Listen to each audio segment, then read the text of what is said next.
Most people over 60 are told two things: walk more or join a gym.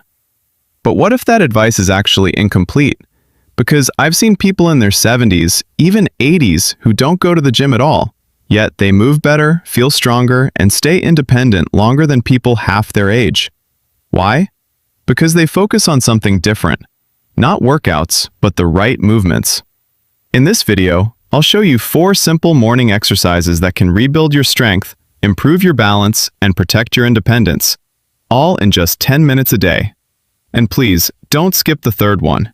It may look simple, but it's the one that quietly determines whether you stay independent or not. Let's begin. Exercise 1. Sit to stand, the movement that defines independence. Let's start with something so simple. Most people don't even think of it as exercise. Sitting down and standing back up. You've done it thousands of times in your life, without thinking, without effort. But here's the quiet truth. The day this becomes difficult, everything changes. Because this one movement is connected to getting out of bed, using the bathroom, sitting at the dining table, getting up from a sofa, stepping out of a car. When this weakens, life doesn't just slow down, it becomes dependent. And most people don't notice it happening. It doesn't disappear overnight. It fades, slowly, until one day, you need to use your hands, then both hands, then support, then help. But here's the good news. This is one of the few abilities you can rebuild, at any age. This exercise strengthens your legs and hips, protects your knees from stiffness, improves coordination, helps prevent falls, and most importantly, keeps you independent. This is not just strength. This is control over your own life. How to do it? Now let's do it the right way. Not fast, not careless, but controlled. Sit on a firm, stable chair. Keep your feet flat on the ground. Place them about shoulder width apart. Sit upright, don't lean back. Now pause. Before you move, feel your body. Feel your weight. Now slowly, lean slightly forward. Push through your feet. Stand up using your legs. Do not rush. Once you are standing, pause for 1 second. Then slowly lower yourself back down. Not dropping, not collapsing, but controlling the movement. Repeat this 10 to 15 times. And here's something important. If you cannot do it without your hands, that's not failure. That's feedback. Use your hands if needed, but try to rely on them less over time. Because every time you do this, you are teaching your body, I am still strong. Exercise 2. Wall push-ups. Upper body strength doesn't disappear loudly. It disappears quietly. At first, it's small things. Opening a heavy door, carrying groceries, pushing yourself up from a chair.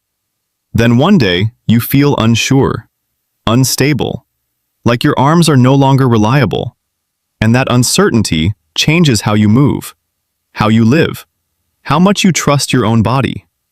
This is why upper body strength matters. Not for appearance, not for lifting weights, but for support. This exercise strengthens your chest and arms, stabilizes your shoulders, reduces joint pain, improves daily function, builds confidence in movement. And unlike gym exercises, it does all this without strain, without risk, without pressure. How to do it? Stand facing a wall. Keep about 1 arm's distance. Place your palms flat against the wall, at shoulder height. Now check your body. Keep it straight. No bending at the waist. No leaning. Now slowly bend your elbows. Let your body move toward the wall. Not fast, not forced, controlled. Stop when your face is close to the wall. Hold for a moment, then push yourself back. Slowly. Repeat 10 to 20 times. And remember, the slower you move, the more strength you build. This is not about effort. This is about control. Exercise 3. Heel-to-toe walk. The ability that prevents everything from falling apart. This is the one most people ignore, because it doesn't look important. It doesn't feel like exercise. It doesn't make you tired, so people skip it. But this one ability, quietly determines everything. Balance. And here's something many people don't realize. Most serious injuries after 60 are not caused by weakness. They are caused by falls. And falls don't happen because you are not strong. They happen because, in one small moment, your body loses control. That one step, that one misalignment, that 1 second, and everything changes. This exercise improves balance, strengthens coordination, trains your brain and body together, builds confidence while walking, reduces risk of falling.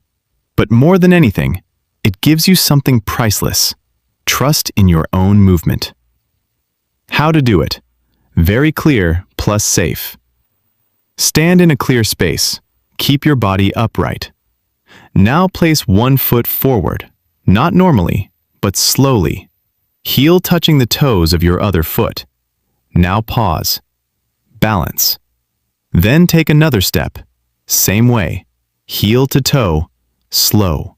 Controlled. Focused. Take 10 to 20 steps. If needed, stand near a wall. Hold a chair. There is no rush, because this is not walking. This is training your stability. Exercise 4. Standing leg raises, the foundation of movement. Benefits. There is one part of the body that controls how you walk, stand, and move. But most people never train it. Your hips. Weak hips don't just affect movement, they affect everything. Your balance, your posture, your lower back, your walking pattern. When hips weaken, the body compensates, and over time, that compensation becomes pain, instability, and loss of mobility. But strong hips make movement feel natural again. This exercise strengthens your hips, improves walking, supports your spine, enhances balance, reduces pain. It may look simple, but it builds the foundation of movement. How to do it? Detailed plus controlled. Stand behind a chair. Hold it lightly, not tightly, just for balance. Now, keep your back straight. Engage your core slightly. Slowly lift one leg to the side or straight back. Keep your legs straight. No swinging, no jerking. Lift slowly. Pause. Then lower slowly. Repeat 10 to 15 times per leg. And remember, control is everything. Full routine. Repetition plus clarity. Now bring everything together. Your daily routine: sit to stand, 2 sets, wall push-ups, 2 sets, leg raises, 2 sets each leg, heel to toe walk, 1 to 2 rounds. Total time, 10 minutes. That's all it takes. If you're committing to this routine, comment below, starting tomorrow. And if you want more simple, real-life advice to stay strong, mobile, and independent after 60, make sure to subscribe, because what you do daily decides how you live later.